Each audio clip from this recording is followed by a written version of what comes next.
మనతో పాటుగా మాజీ చైర్మన్ దూర్మిట్ల బాలరాజు ఉన్నారు. బ్రదర్, ఫస్ట్ మీటింగ్ ఇది. కేసీఆర్ పదవి కోల్పోయిన తర్వాత పెడుతున్నటువంటి ఫస్ట్ మీటింగ్, మీ నల్గొండ ఉమ్మడి జిల్లాలో పెడుతున్నటువంటి మీటింగ్ చూడొచ్చు. కానీ కేఆర్ఎంబి పైన మేము ఆర్లలో ఒక నిర్ణయం తీసుకున్నాము, ఇంకా అయినప్పటికీ మీటింగ్ పెట్టడం కరెక్ట్ కాదనేటువంటి మాటను కాంగ్రెస్ పార్టీ చెప్తుంది. ఎందుకోసం పెడుతున్నట్టు ఈ మీటింగ్? ముందుగా తొలి వెలుగు ద్వారా చెప్తా ఉన్నా, పదవి కోల్పోలే తెలంగాణ ప్రజల గుండెల్లో స్థిరస్థానం సంపాదించుకున్న నాయకుడు కేసీఆర్ గారు, తెలంగాణ రాష్ట్రాన్ని సాధించిన నాయకుడు కేసీఆర్ గారు, తెలంగాణ రాష్ట్ర హక్కుల్ని కాపాడేవాడు కేసీఆర్ గారు, తెలంగాణ ఆకాంక్షలు నెరవేర్చేది ఈ గులాబీ జెండా అని సగర్వం చెప్తున్నా. ఇవాళ పదవి కోల్పోయిందని మీరు అనుకోవచ్చు, కానీ తెలంగాణ ప్రజల గుండెల్లో గుడి కట్టుకుంటూ కేసీఆర్ అని చెప్పి సగర్వంగా చెప్పగలను. ఒక మాజీ కార్పొరేషన్ చైర్మన్ గా, ఈ నల్గొండ జిల్లా నాయకుడిగా, బీఆర్ఎస్ పార్టీ రాష్ట్ర అధికార ప్రతినిధిగా ఇలా 100 అబద్ధాలు చెప్పి కాంగ్రెస్ పార్టీ అధికారంలోకి వచ్చింది. ఆ 100 అబద్ధాలు నెరవేర్చకపోతే ఇలా 100 మీటర్ల దూరంలో బొంద పెడతారని చెప్పేసి ప్రగల్భాలు పలుకుతా ఉన్న బీఆర్ఎస్ పార్టీని 1000 ఫీట్ల దూరంలో ఇలా కాంగ్రెస్ పార్టీని బొంద పెట్టడం కోసం తెలంగాణ ప్రజలు సిద్ధంగా ఉన్నారు. ఇలా అసెంబ్లీ సాక్షిగా నేను అడుగుతా ఉన్నా, అసెంబ్లీ సాక్షిగా చర్చ జరుగుతూ ఉంటే పారిపోయి మేడిగడ్డ కాదురా పోయేది నాయన రేవంత్ రెడ్డి, నువ్వు పోయేది, నువ్వు వస్తే దమ్ము ధైర్యం ఉంటే మేము అంటున్నాం కదా, కేఆర్ఎంబికి అప్పచెప్పడం ద్వారా సిఆర్పిఎఫ్ బలగాలు ఇలా నాగార్జున సాగర్ శ్రీశైలాన్ని ఆక్యుపై చేసి చెప్పి బీఆర్ఎస్ పార్టీ చెప్తా ఉంది కదా, నీకు దమ్ము ధైర్యం ఉంటే మేడిగడ్డ కాళేశ్వరం కాదు పోయి ఇలా సిఆర్ఎఫ్ఎల్ కదా ఏదైతే ఆక్యుపై చేసిన నాగార్జున సాగర్ మీకు రా అని చెప్పేసి ఇలా రేవంత్ రెడ్డిని చేస్తా ఉన్నా నేను. ఇలా ఎందుకు కేసీఆర్ గారి నాయకత్వంలో ఎట్లా మాట్లాడుతూ ఉన్నారు? కేసీఆర్ నాయకత్వం ఏం చేయలేదు. తెలంగాణ రాష్ట్రం సంబంధించి ఆవిర్భావం కంటే ముందు రైతు బంధు ఇచ్చింది కేసీఆర్, రైతు బీమా ఇచ్చింది కేసీఆర్, కేసీఆర్ కిట్ ఇచ్చింది కేసీఆర్, రైతుకి 4 గంటల కరెంట్ ఇచ్చింది కేసీఆర్. నువ్వు వచ్చావు, మార్పు వచ్చింది. ఏమొచ్చింది నాయన? కరెంటు పోవడం మార్పు వచ్చింది. రైతు భరోసా నిధులు వల్లేవు, రైతు బంధువు వల్లేదు. అదేవిధంగా ఇలా రైతు రుణమాఫీ ఏదైతే ఉందో, సోనియా గాంధీ జన్మదినం రోజు మరి అభిమాన నాయకురాలు రోజు ఏం చెప్పిన నాయన? రుణమాఫీ చేస్తామని చెప్పిన 2 లక్షలు రుణమాఫీ చేసిన అయ్యాలా? రుణమాఫీ చేయాలంటే సోనియా గాంధీనే మోసం చేసినట్టే కాంగ్రెస్ పార్టీ నాయకులు ఈ తెలంగాణ ప్రజలు మోసం చేయరా అని ఇలా తెలంగాణ ప్రజలు ఆలోచిస్తా ఉన్నారు. ఇవాళ బలిపెక్కి మదమెక్కి మాట్లాడుతూ ఉన్నారు. ఖచ్చితంగా ఈ గులాబీ జెండా 24 సంవత్సరాలు పుట్టి 24 సంవత్సరాల కాలంలో అనేక ఆటుపోట్లు చూసినాం, అనేక విజయాలను చూసినాం, అనేక కుంగుపాట్లు చూసినాం, అనేక రకాల బెదిరింపులు చూసినాం, అనేక రకాల సాధక బాధకాలు చూసినాం. కేసీఆర్ గారి నాయకత్వంలో కేసీఆర్ సైనికులుగా, గులాబీ సైనికులుగా రేపు జరగబోయే పార్లమెంట్ ఎలక్షన్స్ లో కాంగ్రెస్ పార్టీ చెప్తున్నటువంటి గారడి విద్యలు ఏదైతున్నాయో, కాంగ్రెస్ పార్టీ చెప్పినటువంటి ప్రజలకు ఇచ్చిన హామీలు ఏదైతున్నాయో ఖచ్చితంగా మీరు అమలు చేయాల్సి ఉంది. ఇవాళ మహిళలందరూ ఎదురు చూస్తూ ఉన్నారు తులం బంగారం ఎప్పుడు వస్తుందని. ఇవాళ ముసలమ్మలు ఎదురు చూస్తూ ఉన్నారు.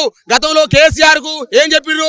ముసలయ్యకు ముసలమ్మకు పంచాయతీ పెట్టి కేసీఆర్ అని చెప్పినావు కదా, ఆ ముసలయ్య అడుగుతా ఉంది 4000 రూపాయల పింఛన్ ఎప్పుడు ఇస్తామని, కళ్యాణ లక్ష్యం ఎప్పుడు వస్తుందని మా మహిళ అడుగుతా ఉంది, ఊరికి నీళ్ళే పోస్తుందని రైతులు అడుగుతా ఉన్నారు. ఇలా రైతులు కళ్ళలో ఒత్తులు పెట్టుకొని చూస్తూ ఉన్నారు. రైతు భరోసా నిధులు ఎప్పుడు ఇస్తారా? పెట్టుబడి కోసం ఇస్తారు. మరి ఇలా పెట్టుబడికి ఇస్తున్న సాయం ఎందుకు ఇస్తారు అని చెప్పేసి ఇలా కాంగ్రెస్ పార్టీ డిమాండ్ చేస్తా ఉన్నాం. ఆ క్రమంలోనే ఇలా నల్లగొండ గడ్డ పైన మరొకసారి 2000 ఎప్పుడైతే 2వ సంవత్సరంలో పార్టీ ఆవిర్భావం సందర్భంగా 2వ ఆవిర్భావ సభ ఎప్పుడైతే ఇక్కడ ఏప్రిల్ 10వ తారీఖు పెట్టిరో, అదే స్ఫూర్తితోటి నల్లగొండ జిల్లా సాక్షిగా మళ్ళా గులాబీ సైనికులు ఓరెత్తుతా ఉన్నాం. కాంగ్రెస్ పార్టీ ఇచ్చినటువంటి హామీలను ఎండగడతాం. ఖచ్చితంగా నీళ్ల కోసమే తెలంగాణ రాష్ట్ర సమితి పుట్టింది, నిధుల కోసమే తెలంగాణ రాష్ట్ర సమితి పుట్టింది. ఖచ్చితంగా నీళ్లు నిధులు నియామకాల ఆకాంక్ష కోసం గతంలో పుట్టినాం. ఖచ్చితంగా నీళ్లు నిధుల ఆకాంక్షల్ని డెఫినెట్ గా నెరవేర్చడం కోసం ఈ లోకల్ మంత్రి ఏం చెప్తున్నాడు అంటే, నల్గొండ జిల్లాకి ఏం చేయలేదు కేసీఆర్ అనేటువంటి మాట మాట్లాడుతున్నారు. కోమటిరెడ్డి వెంకటరెడ్డి వారికి ఏం సమాధానం చెప్పారు? ఇలా కోమటిరెడ్డి వెంకటరెడ్డి గారిని అడుగుతా ఉన్నా, ఫ్లోరైడ్ భూతాన్ని తరిమేసింది గులాబీ జెండా కాదా? ఈ నల్లగొండ జిల్లాకు ఎన్ని మెడికల్ కాలేజీలు ఉండే? నల్లగొండ జిల్లాలో మెడికల్ కాలేజ్, యాదాద్రి భువనగిరిలో మెడికల్ కాలేజ్, సూర్యాపేటలో మెడికల్ కాలేజ్, 3 జిల్లాలను ఏర్పాటు చేసింది ఎవరు? కేసీఆర్ నాయకత్వం కాదా? కేసీఆర్ నాయకత్వమే మెడికల్ కాలేజ్ ఏర్పాటు చేసినాం. యాదాద్రి లాంటి అద్భుతమైన నిర్మాణం నిర్మించింది ఎవరు? కేసీఆర్ నాయకత్వం కాదా? ఆ పక్కనే ఉన్న బస్వాయపూరు, ఈ పక్కనే ఉన్న ఫ్లోరైడ్ అయితే నల్గొండ మార్చింది ఎవరు? కేసీఆర్ నాయకత్వం కాదా? కేసీఆర్ నాయకత్వంలో ఇవాళ తెలంగాణ అభివృద్ధి చెందుతా ఉంటే అన్యాయంగా అక్రమంగా ఇష్టం వచ్చినట్టు మాట్లాడుతున్న కాంగ్రెస్ పార్టీ నాయకులారా, ఊసర వెల్లుడు సిగ్గుపడుతున్నట.